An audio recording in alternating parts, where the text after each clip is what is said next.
aqui. E eu queria que os irmãos abrissem, por favor, suas Bíblias em 1 João, primeira epístola de João, capítulo 4, versículo 8. 1 João, capítulo 4, versículo 8. Fico muito feliz de voltar aqui novamente, de estar com vocês. Vamos ler apenas um versículo, a princípio. Não vamos expor o texto, tá bom? Vamos trabalhar um tema, sendo que voltaremos a esse texto mais à frente. Todos acharam?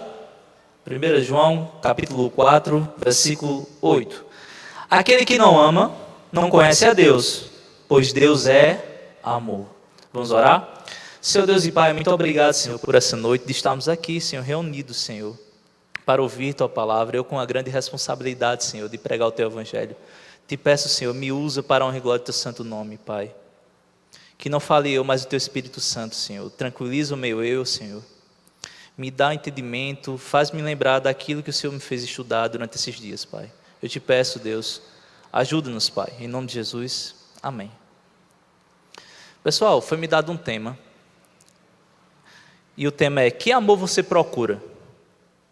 Esse foi o tema que foi me passado. Que amor eu procuro? Que amor nós procuramos de fato? Eu confesso a vocês que, a princípio, eu fiquei me perguntando a respeito de muita coisa, porque só falar do amor de Deus em si já é grande coisa, mas é uma pergunta e é um questionamento para nós aqui. Que amor de fato eu procuro?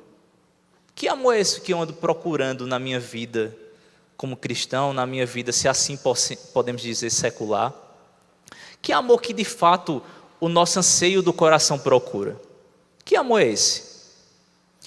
Irmãos, eu queria voltar do princípio de todas as coisas para trazer um entendimento de algo, para elucidar nossa mente a respeito do que será falado. Falar a respeito da queda. Primeiro, vocês sabem que Deus criou todas as coisas. No princípio criou Deus os céus e a terra. A terra, porém, era sem forma e vazia. Havia trevas sobre a face do abismo, e o Espírito de Deus pairava sobre a face das águas. E disse Deus: haja luz, e houve luz. Deus fez separação de luz e trevas. A luz chamou dia, e as trevas chamou noite. Esse foi o primeiro dia. E assim sucessivamente Deus foi criando todas as coisas. Deus criou os peixes, Deus criou as árvores, tudo. No capítulo 3 de Gênesis temos a respeito de algo muito importante e mau, que é a respeito da queda. A serpente, que era muito astuta, engana a mulher. E sabe assim que Deus disse? Vocês podem comer de qualquer árvore? Não. Você não pode comer da árvore que está no meio do jardim. Não, não é bem assim. No dia que vocês comerem, vocês serão igual a Deus. Sendo que Deus havia dado uma ordem que não poderia comer da árvore que foi colocada no meio do jardim. Então, Eva viu que era agradável aos olhos, desejou, comeu e deu ao seu marido, que comeu também. E seus olhos foram abertos. A partir daí, desse momento, temos esse momento chamado queda. O homem agora está afastado de Deus. Não há ninguém que busque a Deus de fato. Quebrou-se a comunhão que existia com Deus.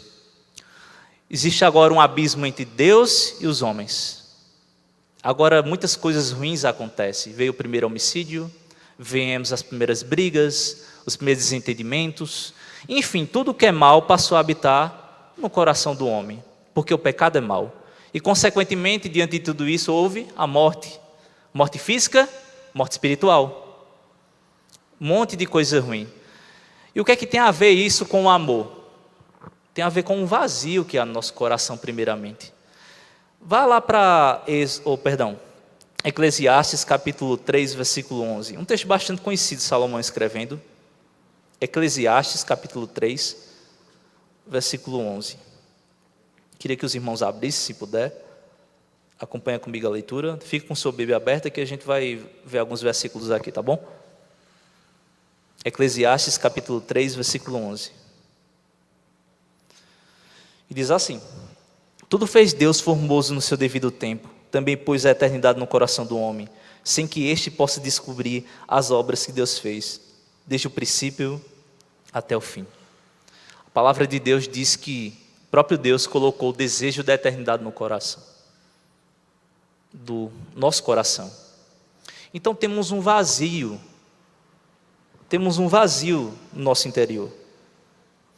Ele pôs a eternidade no coração do homem. Temos um vazio que somente pode ser preenchido por um Deus Todo-Poderoso. E esse vazio, muitas vezes, a gente tenta preencher com outras coisas. E essas outras coisas que a gente vai falar, e vamos falar a respeito do amor sim, mas devemos entender o que será falado hoje à noite aqui. Na Bíblia, o amor aparece de diversas formas e sentidos, diversas. Então, durante a pregação aqui, primeiramente, vamos abordar o que decidi chamar assim, amores falsos. Em segundo lugar, vamos se deter um pouco na filosofia, filosofar um pouco aqui a respeito do que os filósofos pensam a respeito do amor, enfim. Em terceiro lugar, vamos falar das 4 derivações no grego e do hebraico que fala a respeito do amor. E por último, faremos algumas outras aplicações. Em primeiro ponto, eu chamei isso de amores falsos, que a Bíblia fala de amores e mais amores. Abra em 1 Timóteo, capítulo 6, versículo 10. Vamos ver o que diz a palavra do Senhor. 1 Timóteo,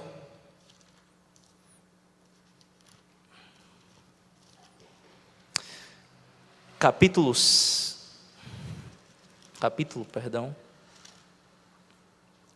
Timóteo, capítulo 6, versículo 10. Todos acharam? Diz assim: porque o amor ao dinheiro é a raiz de todos os males, e alguns nessa cobiça se desviaram da fé, e a si mesmos se atormentaram com muitas dores. Por que eu chamo isso de amor falso? Não é um amor verdadeiro em si, é algo mau. Então, se é mau, logo eu disse, eu vou dar uma nomenclatura para isso aqui. Eu sei que nós trabalhamos 4 formas de amores, pelo menos aqui no nosso cotidiano, no nosso português, a gente entende amor com uma única palavra, mas veremos outras no grego e no hebraico. Porém, também há uma forma de ignorância nossa a respeito de amar o dinheiro muitas vezes. E a palavra de Deus nos adverte que o amor ao dinheiro é a raiz de todos os males. Perceba que não é o dinheiro, é o amor ao dinheiro.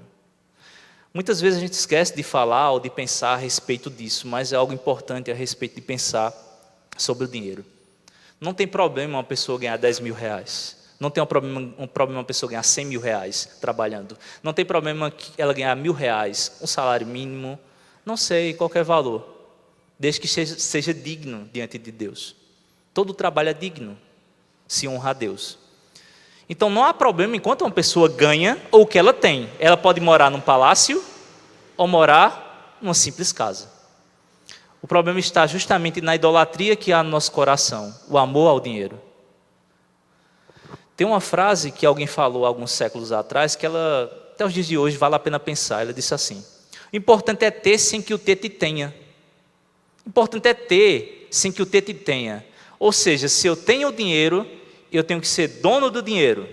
Sabemos que são mordomos, né, irmãos, aqui na terra. Deus nos concedeu coisas, mas devemos dominar o dinheiro, não ser dominado por aquilo que temos. Porque do contrário, ele pode se tornar um Deus na nossa vida. E a Bíblia fala que esse Deus se chama Mamon. O nome que é dado, Jesus falando, é claro. Há um ditado que diz assim, eu tenho certeza que vocês já ouviram: onde o dinheiro não for e não resolver, é porque foi pouco. Quem já ouviu isso aqui? As pessoas já ouviram. Onde o dinheiro foi e não resolver, é porque foi pouco.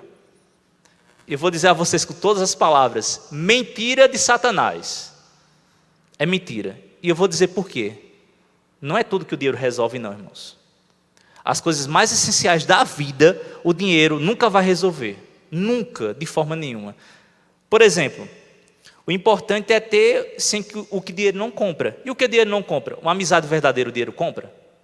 Uma amizade verdadeira, o dinheiro pode comprar? De fato, uma amizade verdadeira, daquelas que você considera amigo.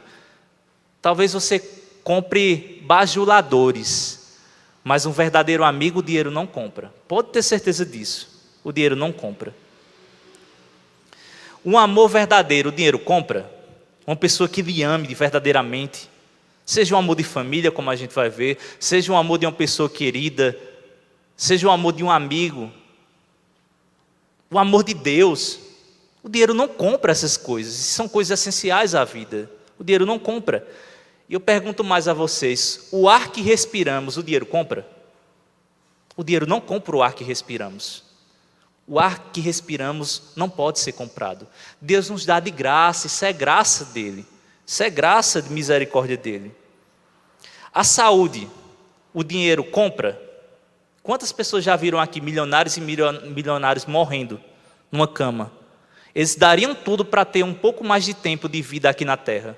Mas a única coisa que eles tinham, talvez, eram tão pobres, como alguém já falou, que só tinha dinheiro. Então, o dinheiro também não compra o principal, a salvação. O dinheiro não pode comprar a salvação. O dinheiro não pode comprar a salvação. Então, amar isso é perca de tempo, é perder tempo na nossa vida. Entenda que não importa o que você ganha, importa até você não deixar ele te ter. Não importa o valor que você vai ganhar na sua vida, com o emprego que você tem. Você tem que ser humilde e saber que é tudo passageiro. A vida é brisa passageira, como o Tiago fala. Tudo vai embora. Um dia a gente vai daqui. O dinheiro não vale nada para uma vida eterna. Agora, se Deus lhe abençoar com dinheiro, lembre-se, ajude na sua obra, ajude quem precisa. Ore a Ele para saber administrar aquilo que tem dado a cada um de nós. E segundo ponto, coloquei como um amor falso também aqui, é o amor ao mundo. Olha só o que a Bíblia fala a respeito do amor ao mundo. 1 João, capítulo 2, versículo 15. 1 Epístola de João, capítulo 2, versículo 15. Então, o amor ao mundo é um amor falso. E vamos ver aqui na Escritura o que diz a respeito. Todos acharam? Diz assim: não ameis o mundo, não ameis o mundo, nem as coisas que há no mundo. Se alguém amar o mundo, o amor do Pai não está nele. Porque tudo que há no mundo, a concupiscência, da carne, a concupiscência dos olhos e a soberba da vida não procede do Pai, mas procede do mundo. Ora, o mundo passa, bem como a sua concupiscência. Aquele, porém, que faz a vontade de Deus permanece eternamente. O mundo que João aqui está tratando não é um mundo terra, como vocês sabem. Só uma explicação bem básica. Não é um mundo terra, não é o planeta Terra. É um mundo sistema. Ele está dizendo, olha, vocês não devem amar o que há no mundo. Aquilo que é contra Deus. Aquilo que Deus abomina, vocês não devem amar isso. Porque se você amar isso, você está sendo contra Deus. Você entende isso? Você não deve amar aquilo que o mundo lhe oferece de fato. Você tem que fazer a diferença. Você tem que ser diferente. Nós temos que ser diferentes. Eu tenho que ser diferente. Eu tenho que fazer uma diferença nesse mundo. O amor ao mundo, esse amor falso, esse Deus falso, essa forma como a gente vê as coisas, nos afasta do verdadeiro amor. O amor ao mundo nos afasta do verdadeiro amor. Santo Agostinho falando a respeito de uma vida que ele teve distante de Deus, antes de conhecer o Senhor Todo-Poderoso. E depois, quando ele conheceu, ele diz assim: tarde vos amei, ó beleza antiga e tão nova. Tarde vos amei, eis que habitavas dentro de mim, e eu lá fora a procurar. Tarde vos amei. Às vezes a gente demora a entender as coisas que Deus quer para a gente. Mas há um tempo, há um propósito. Deus vai atrás de uma ovelha perdida. Deus é aquele que nos resgata. Irmãos, terceiro ponto, e como eu falei no início, em um sentido amplo, vamos falar o que a filosofia fala do amor? O que a filosofia pode nos oferecer a respeito do amor? O filósofo fala a respeito desse conceito. É uma palavra muito anunciada. Não sei se vocês veem, é tão fácil dizer que ama hoje em dia, não é? De repente alguém ama facilmente. Eu acredito que o amor existe sim, mas muitas vezes é banalizado. O amor é uma palavra tão forte, sabia? Principalmente quando se trata de outra pessoa. Amar não é simplesmente uma coisa simples, mas é uma coisa até, de certa forma, complexa. Há uma escolha. E os filósofos defendem uma diferença entre paixão e amor. Paixão, ela é derivada de uma palavra grega chamada pathos. O que lembra pathos? Patológico, ou seja, doença. Então, algumas pessoas dizem, olha, quem está apaixonado está doente de amor. Então, logo existe uma paixão. É algo que parece que esquenta, não sei dizer ao tipo, algo bom, um sentimento, mas só que muitas vezes a pessoa fica até um pouco meio abestalhada. A palavra é essa. Por isso que alguns falam, olha, é como se estivesse doente de amor. Está olhando para o nada, está sorrindo, está apaixonado. E eles dizem que o princípio do amor seria a paixão. Seria a paixão. Então, para existir amor, antes que exista amor, deve existir paixão. Por exemplo, alguém que toca violão, alguém que já cantou, pode dizer, olha, eu gostava de bateria. Hoje eu não gosto de bateria, eu amo tocar bateria. Então seria uma filosofia entender desse jeito. Olha, eu gostava de ler um livro, mas hoje eu não gosto somente de ler um livro, eu amo ler um livro. Entende que é algo mais complexo? É algo mais que vai mais além do que a gente pensa? Então a paixão é como se fosse o seguinte, ou ela vai à frente, ou ela vira amor, ou ela acaba. Ou ela se torna uma obsessão. Já ouviu alguém falando que morreu por amor, matou por amor? A idolatria houve no coração dessa pessoa, e infelizmente cometeu algo repugnante. Então, não havia paixão, não havia amor. E a gente vai ver isso. Então, a filosofia diz o seguinte, que para existir amor tem que existir paixão. Então, é uma consequência. Dá até um entendimento para nós, não é? Então, mesmo no amor, vai existir a chamada paixão. E vice-versa.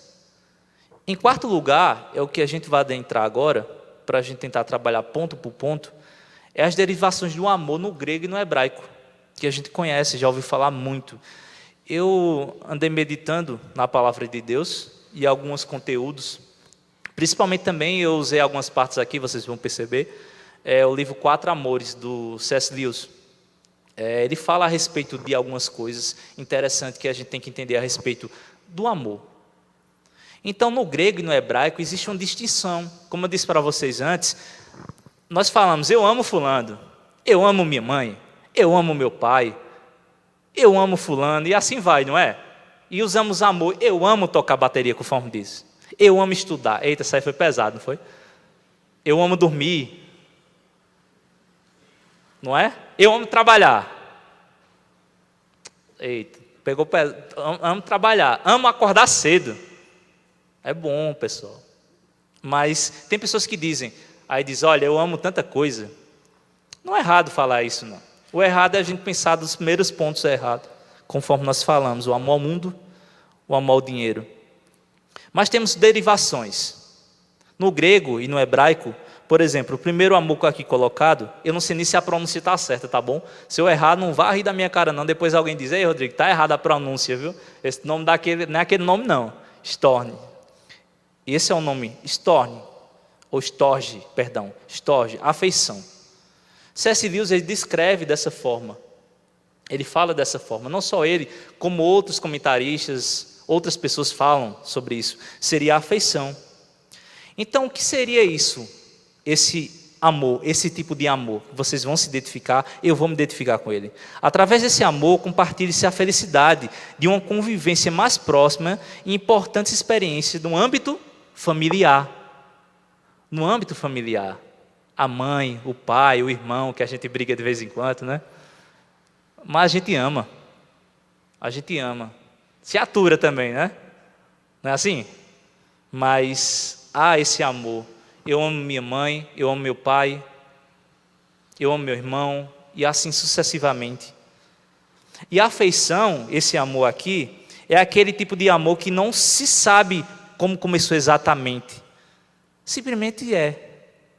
Pois a impressão é a de que sempre estava lá, sempre esteve lá, é do nascimento. É algo que, com a convivência, a gente passa a amar essas pessoas que estão próximas a nós. São pessoas importantes, não são? Esse amor, ele faz isso, esse tipo de amor dito aqui, ele faz isso conosco. É importante ver na palavra de Deus também o que diz. Deus também sente esse amor pela humanidade. Ele sente. Pois quando o homem aceita Jesus em seu coração, ou Jesus o resgata, passa a fazer parte da família celestial.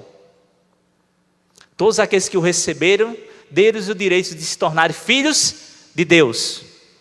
Então somos irmãos em Cristo. Fazemos parte de uma família celestial. O Pai Todo-Poderoso nos adotou como filhos, através do sacrifício de Cristo na cruz. Ele fala em 1 João, capítulo 3, versículo 1, já nos chamamos amigos. Mais à frente ele fala aos seus discípulos, já nos chamamos amigos, ou já nos chamamos servos, lhes chama amigos. E ele chama os seus discípulos de amigos. Amigos. Pessoal, segundo amor aqui, é o amor filéu, ou filha, amizade. Quem é que não tem amigo, não é? Quem é que não tem um amigo? Talvez você diga, Rodrigo, eu não tenho um amigo verdadeiro. Talvez eu não tenha. Mas desde já eu já lhe digo, você tem um amigo verdadeiro. Esse amigo é Jesus Cristo. Esse é o amigo verdadeiro. Esse é o amigo que você pode contar em todo momento e todas as horas. Em todo momento e em todo lugar. É um amigo verdadeiro. E o amor filéu, o amor fraternal, é o tipo de amor entre amigos, de afinidade e proximidade. É um amor que acontece quando pessoas compartilham algo em comum. Por exemplo, você lembra da história de Jonas e Davi? Bonito, não é? A amizade que eles tinham. É aqui esse tipo de amor que existe, de amigos verdadeiros. Pessoas que compartilham, que estão na caminhada conosco. É o cordão que não se rasga ou se parte facilmente. Quando um cair, o outro levanta também, aplica esse conceito, tá bom? Então esse é o tipo de amor de amigos. Em Romanos capítulo 12, versículo 10, fala bem a respeito disso também. Romanos 12, versículo 10 diz assim: amai-vos cordialmente uns aos outros com amor fraternal, preferindo-vos em honra uns aos outros. Dito que falei anteriormente, em um contexto até um pouco diferente aqui do outro amor, o próprio Jesus, voltando ao contexto que eu estava falando antes, que eu errei o ponto, o próprio Jesus chamou seus discípulos de amigos. João capítulo 15, versículo 14 ao 15. Evangelho segundo escreveu João. Se vocês puderem abrir, por favor. Capítulo 15, versículo 14 ao versículo 15. Diz assim: vós sois meus amigos, se fazeis o que eu vos mando. Já não vos chamo servos, porque o servo não sabe o que faz o seu senhor. Mas temos-vos chamado amigos, porque tudo quanto ouvi de meu Pai vos tenho dado a conhecer. Jesus nos chama de amigos. Chama seus discípulos de amigos. Somos amigos de Deus, verdadeiramente, se fazemos a vontade dEle, do Deus Todo-Poderoso. Sabemos o que Ele quer de nós. Conhecemos Cristo através da Escritura. Ele se revela através da Escritura. Ele se revela através da criação. Vemos Deus constantemente em nossas vidas. E como é bonito a amizade. Como é bonito. E C.S. Lewis, no livro Quatro Amores, eu tirei uma citação aqui que eu achei interessante trazer, tá bom? Diz assim: a expressão típica do início da amizade seria algo como: o quê? Você também? Pensei que fosse só eu. Eu pensei que eu era o único a pensar assim. A amizade é desnecessária, assim como a filosofia, a arte e o próprio universo, pois Deus não tem a necessidade de criá-lo. Não tem valor para a sobrevivência. Entretanto, é uma dessas coisas que dão valor à sobrevivência. Olha que profundo isso. A amizade é uma dessas coisas que dá valor à sobrevivência aqui na Terra. Então, meu irmão, se você tem amigos, honre seus amigos, ame seus amigos, seja fiel, verdadeiro. A amizade é algo lindo, tremendo. Parece que foi feito algo eterno, não é? Na amizade, muitas vezes. Eu não sei se vocês já leram O Pequeno Príncipe, perdão. Eu acho que alguém aqui já deve ter lido O Pequeno Príncipe. Parece um livro infantil, não é? É um livro de criança, mas não é bem isso não, tá bom? A fábula ali não é tão bem criança, existem lições a ser tiradas ali, bem profundas, profundas mesmo. E no livro Pequeno Príncipe existe um diálogo que vocês conhecem bastante, quem já leu. O diálogo entre o Pequeno Príncipe e com a raposa. E ele diz, olha só o que a raposa fala. A gente só conhece bem as coisas que cativou, disse a raposa. Os homens não têm mais tempo de conhecer coisa alguma. Compram tudo já pronto nas lojas. Mas como não existe lojas de amigos, os homens não têm mais amigos. Se tu queres um amigo, cativa-me. Só se vê bem com o coração. O essencial é invisível aos olhos. Os homens esquecem essa verdade. E ainda disse ainda a raposa, mas tu não a deves esquecer. Tu te tornas eternamente responsável por aquilo que cativas. A amizade, algo belo. A gente corre o risco de chorar um pouco quando se deixa cativar. A gente corre o risco de chorar um pouco na despedida, numa partilha de algo bom na nossa vida. A gente corre o risco de chorar um pouco. Eu não ia contar não, mas tem uma lembrança aqui de amizade que eu vi. Vou ver se eu consigo contar sem me emocionar, vou tentar ser bem reto aqui. Meu pai, ele faleceu há uns 6 anos atrás com câncer. Estado terminal, sabe? Estava com câncer já em estado terminal mesmo. Quando ele estava internado, ele falava muito de um amigo. Ele dizia, mas rapaz, o nome dele era Severino. Todo Severino é o quê? Bill, né? Então o apelido dele era Bill. Então ele dizia, Bill, ele dizia, olha, Bill nem veio aqui. Era tão meu amigo nas feiras. E ele sempre falava, sabe? Aquilo dava uma tristeza que eu queria conhecer esse tal de Bill para pedir para ele ir lá no hospital. Porque ele falava sempre desse amigo. A gente era tão amigo, se ajudava. E ele não veio aqui. E eu ficava sempre pensativo nisso. Os dias se passavam, sabe? Ele estava num estado bem, bem crítico mesmo. E teve um dia que eu lembro que a gente estava na ambulância. Meu pai ensinou muita coisa antes de morrer, sabe? Assim, Deus, ele agiu de uma forma tremenda na vida dele. Ali naquele momento, naquele hospital, nas ambulâncias, onde ele ia. E ele passou muito, muito mal nesse dia. Muito mal, ele ficou quase sem entender nada. E quando a gente chegou ali no HU, na ambulância, ele tinha que ser entubado. Ele estava na maca. Aí eu lembro bem que um homem chegou. Eu achei muito profundo isso, sabe? Um homem chegou nesse exato momento e disse, cadê Marinaldo? É o nome do meu pai, né? Tá aqui. Aí ele olhou assim, ele ficou triste.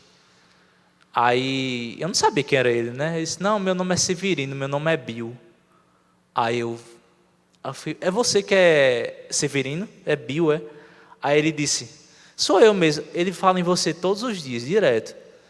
Aí eu disse, pai, ó. Aí ele abriu meio que o olho, sabe? Aí fez, ó, Severino veio, Bill.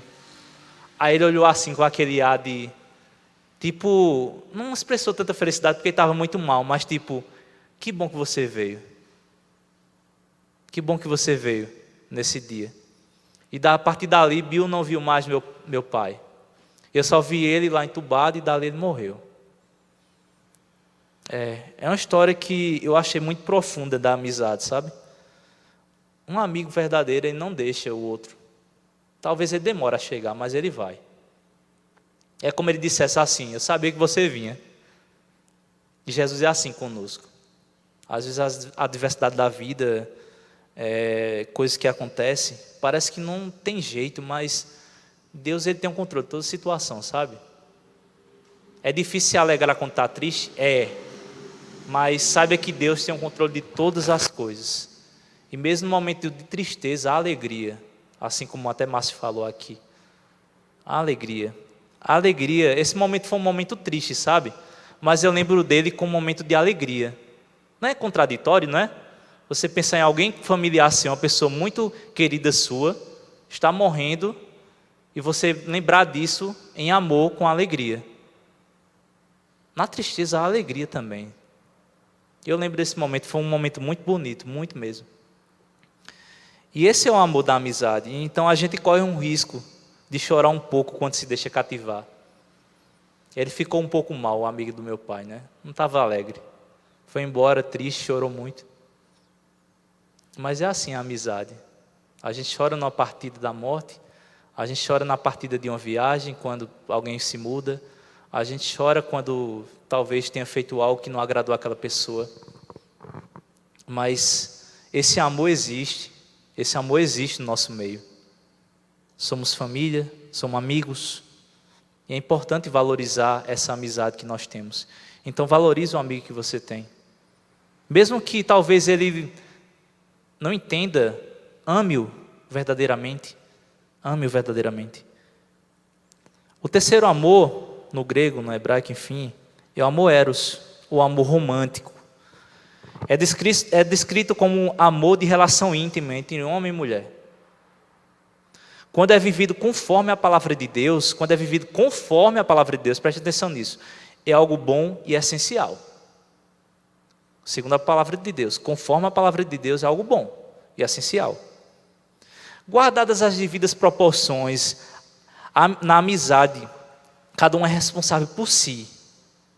Já no eros, um é responsável pelo outro. A vontade de compartilhar coisas com a pessoa amada é muito maior do que com o resto do mundo. Mesmo que o objeto a ser compartilhado seja algo um pouco triste e infeliz. Então você tem esse prazer em compartilhar. Esse é o tipo de amor entre homem e mulher. Então o ensinamento que fica aqui em relação a esse amor, importância de a gente lembrar a respeito disso, antes de vivermos um amor romântico, é um aprendizado isso, devemos ter um relacionamento íntimo com Deus. Antes de viver esse relacionamento, devemos ter um relacionamento íntimo com Deus. Se esse amor não seja governado pelo próprio Deus, ele pode se tornar uma prisão. Cheio de ciúmes, ressentimentos, razão, privação total de liberdade e individualidade. Então tudo, principalmente esse ponto aqui, primeiro devemos ter um relacionamento íntimo com Deus. Se tivermos um bom relacionamento com Deus, o restante vai bem. Em primeiro lugar, Deus, em relacionamento. E o restante das coisas vai dar certo. Temos um relacionamento íntimo com o Pai. Então logo temos um relacionamento íntimo com a pessoa amada. Porque Deus é o centro do relacionamento, porque Deus está acima de todos nós, porque Ele que deve ser adorado e não a pessoa, nem o amigo, nem o familiar, não deve ser um ídolo na nossa vida. É profundo isso, não é? C.S. Lewis fala que se esse amor for compreendido de uma forma incorreta, você colocar as pessoas à frente de Deus em tudo que faz e começar a adorá-lo, ele se torna um demônio, um Deus. Então é algo ruim, algo mau. Então a gente tem que ter cuidado em relação a isso. Então devemos ter um relacionamento íntimo com Deus para poder ter um relacionamento íntimo com a pessoa amada. E por último, que é o que vem à conclusão do raciocínio, é o amor que Deus decide compartilhar conosco verdadeiramente, que é o amor ágape. Então, além dos amores naturais que existem, que a gente citou atrás, Deus concede ao homem uma dádiva ainda melhor do que tudo isso. Ele comunica ao ser humano uma parcela do seu próprio amor. Isso é graça. Isso é graça. Aliás, tudo é graça. Deus decide comunicar o seu amor conosco. Olha que coisa maravilhosa. Tem um teólogo que fala que isso é um atributo comunicável de Deus. Deus se comunica conosco. Por isso que nós amamos. Por isso que amamos uns aos outros. Não é porque a gente é bom. Porque você lembra do início, do que foi falado? A nossa natureza é o quê? Má, pecaminosa, caída. Mas nós somos um pouco amoroso, um pouco bom, um pouco misericordioso. E de quem vem essas coisas em grau menor? De Deus. Deus decide compartilhar esse amor conosco. E olha só, preste atenção nisso. No Novo Testamento, o ágape aparece em 3 aspectos. Diz respeito ao amor de Deus ao homem, o amor de Deus ao homem. Em segundo, ao amor do homem a Deus. E em terceiro, ao amor do homem para com o seu próximo. O amor de Deus é compartilhado nessas três esferas, nesses três pontos: amor para com Deus, o amor de Deus para conosco e o nosso amor em relação ao próximo. Então esse é o amor ágape que Deus compartilha com nós. Tem uma música que eu não sei se vocês já ouviram, de Oficina G3.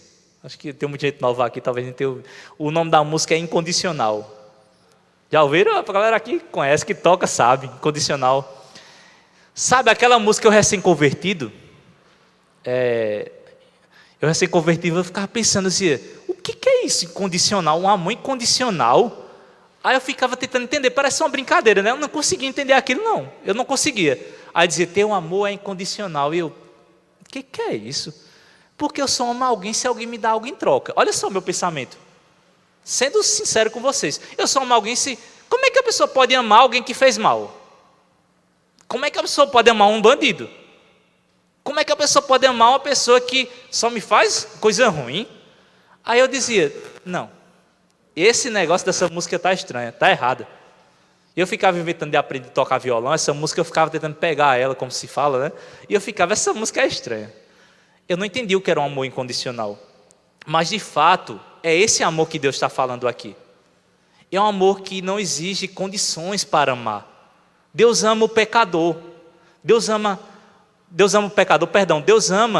a pessoa que está caída. Ele levanta ela. Deus não ama o pecado, com certeza, Deus não ama o pecado. Mas veja bem, Deus resgata pessoas que não mereciam o seu amor, porque Ele nos amou. Deus resgatou a mim, não porque eu sou bom, mas porque Ele me amou. Porque Ele me amou, Ele me resgatou. Porque Ele me amou, Ele resgatou. Então o amor de Deus é um amor incondicional. Ele não exige condições para amar. É um amor incondicional. 1 Coríntios, capítulo 13, versículo 4 ao 7, texto bastante conhecido, dá uma ideia sobre isso aqui. 1 Coríntios, capítulo 13, versículo 4 ao 7.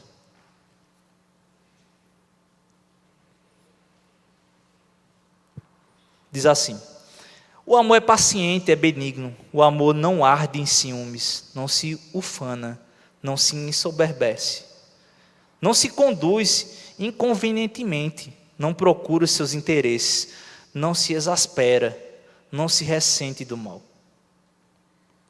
não se alegra com a injustiça, mas regozija-se com a verdade.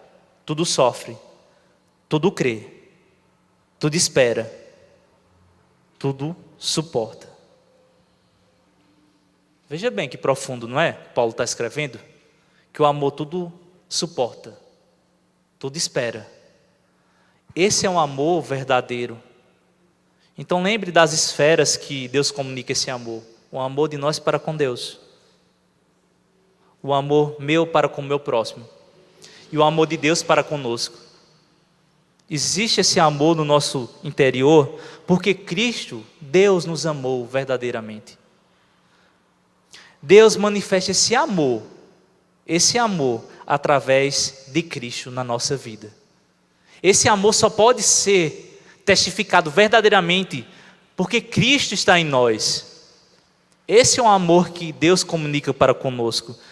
Volta lá ao texto do início, por favor. 1 João, capítulo 4. Vamos ler alguns versículos.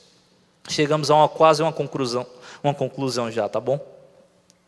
1 João, capítulo 4, versículo 8 ao 21.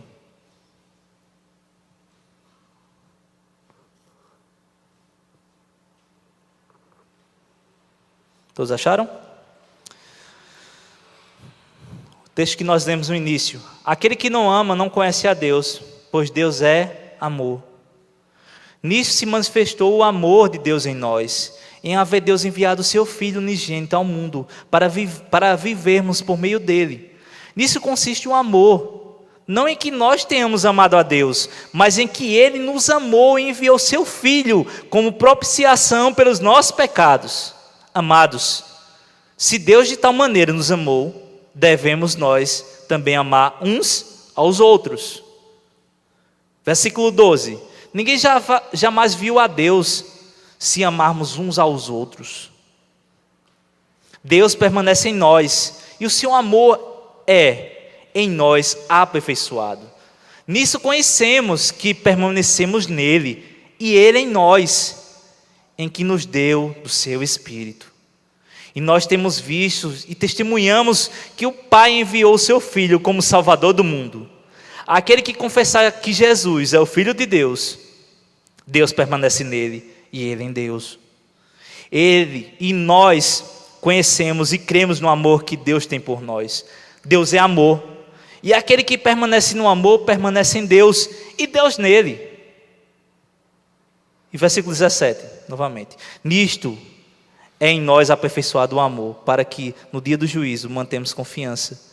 Pois segundo ele também nós somos neste mundo. No amor não existe medo. Antes, o perfeito amor lança fora todo o medo. Ora, o medo produz tormento. Logo, aquele que teme não é aperfeiçoado no amor. Nós amamos porque ele nos amou primeiro. Se alguém disser ama a Deus e odiar seu irmão, é mentiroso. Pois aquele que não ama a seu irmão, a quem vê, não pode amar a Deus, a quem não vê. Até aí. Olha só que profundo. Deus manifesta seu amor através de Cristo. Esse texto que nós lemos traz uma luz bem do que foi falado, o relacionamento com o irmão, o relacionamento para com Deus e o relacionamento de Deus para conosco. Sabe o que diz, conforme vocês sabem, João 3,16? É esse amor, porque Deus amou o mundo de tal maneira que deu seu único Filho, para que todo aquele que nele crê não pereça, mas tenha vida eterna. O texto nos diz que nós o amamos porque ele nos amou primeiro. Sendo nós ainda pecadores, Deus nos amou. Por isso que nós amamos a Deus. Por isso que devemos amar a Deus.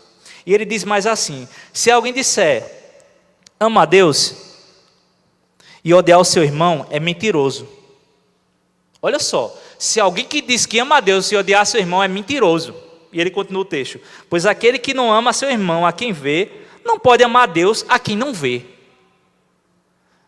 Irmãos, isso é muito profundo, muito profundo. Se você não consegue amar seu irmão que vê, você não ama a Deus. Percebe como isso é profundo? Deus revelou seu amor através de seu Filho Jesus numa cruz. A cruz revela o amor de Deus para conosco. Deus enviou seu Filho para suportar a ira dele, que seria derramado na minha e na sua vida. Por isso que, como foi falado no versículo, que Deus amou o mundo de uma tal maneira que a gente não sabe explicar, de modo que enviou seu Filho, para que aquele que nele crê verdadeiramente tenha uma vida, e não essa vida é existência, mas tenha uma vida eterna. Deus nos ama, Ele é um Deus justo também, Ele é um Deus que faz justiça. Mas nós o amamos porque Ele nos amou primeiro. Ele amou o ladrão, Ele amou o pecador, Ele amou a pessoa que praticava coisas injustas, o mentiroso. Quem não lembra do ladrão na cruz? Será que tinha ladrão bom ali? Não tinha ladrão bom, não existia ladrão bom na cruz. Mas Deus o resgatou. Deus o resgatou. Nós não merecíamos nada e não merecemos, isso é graça. Foi pago um alto preço na cruz para nos salvar. Um preço de sangue. Mas Cristo, Ele não só morreu, ressuscitou ao terceiro dia. E Ele vive. Ele vive. Vamos às aplicações para terminar? Coloquei 3 parágrafos aqui a respeito de uma aplicação. Nós já fizemos várias aplicações a respeito de cada contexto. Eu tentei ser o mais claro possível em relação a isso aqui, porque, como eu disse a vocês, o tema é abrangente. Que amor? Agora vem a pergunta do início do tema. Que amor você procura? Que amor eu procuro verdadeiramente? Lembre-se que foi abordado aqui amores falsos. O amor ao dinheiro, o amor ao mundo. São amores falsos. E existem aqueles amores que nós temos vivenciado, um amor familiar, um amor de amigo, um amor de ter uma pessoa amada do seu lado, de um relacionamento. E por último, temos um amor que Deus compartilha para conosco, o amor ágape, que Deus decidiu comunicar a nós, que nós devemos amar os irmãos, que nós devemos amar a Deus verdadeiramente, e que Ele nos ama por intermédio do seu Filho. Então todas essas derivações dos amores naturais, a afeição, a amizade e o romântico, não preenche totalmente o vazio do nosso coração, nunca vai preencher, nunca vai preencher o nosso vazio.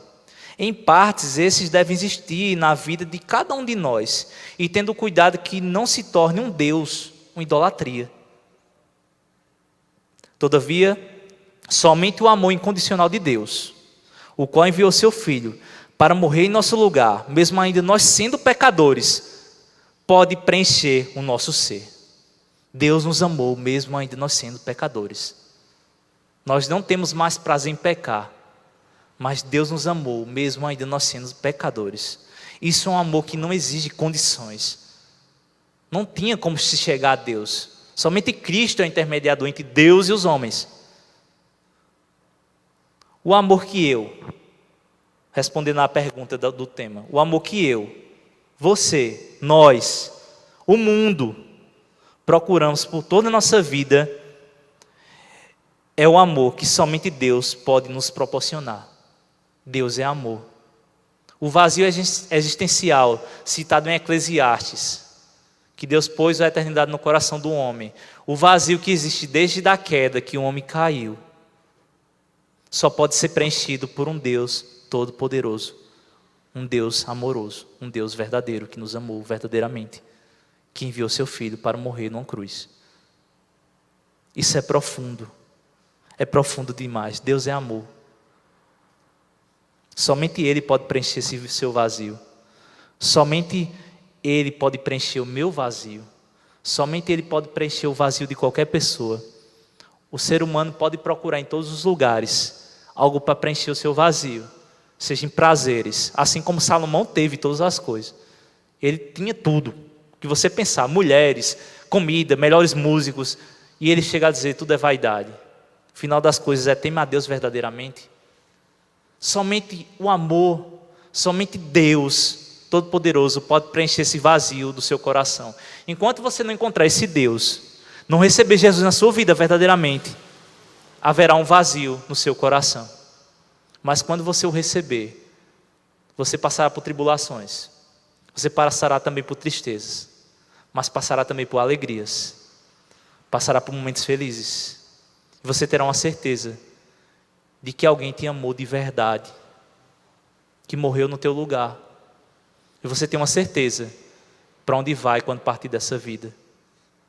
Tudo por amor, porque Cristo nos ama, Deus nos ama, e Ele enviou seu Filho para morrer no nosso lugar. Queria encerrar aqui, desde já agradecer esse presente dado, que é poder pregar, com a frase de Santo Agostinho.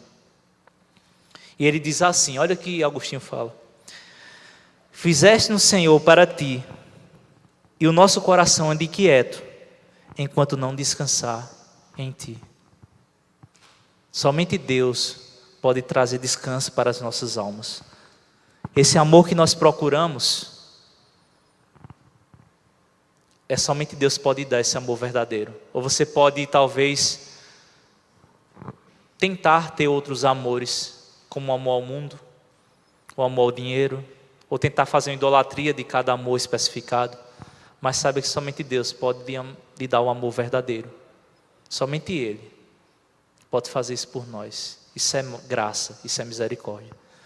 Queria agradecer a oportunidade em nome de Jesus. Muito obrigado.